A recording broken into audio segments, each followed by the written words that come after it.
Hello kids, Holi is here. And we all are so excited to play Holi with lots of colors. But to avoid injury and enjoy this festival to the fullest, we must practice some steps. Here are some do's and don'ts. Things to practice for safe Holi. Use organic and skin-friendly colors. Apply coconut oil or moisturizer before playing. Dress in full sleeve clothes. Keep hydrated. Use sunglasses or protective eyewear. Play in a safe and controlled environment. Wash your hands before eating. Keep a first aid kit ready.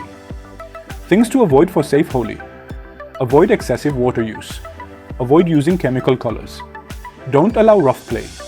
Don't throw water balloons at people and moving vehicles. Don't eat with unwashed hands. Don't use harsh water guns. Don't throw colors on each other's eyes. Choosing natural colors, supervising kids, keeping them hydrated, and playing responsibly can significantly affect how we enjoy the festival. Happy Holi to everyone. Enjoy the festival and stay safe.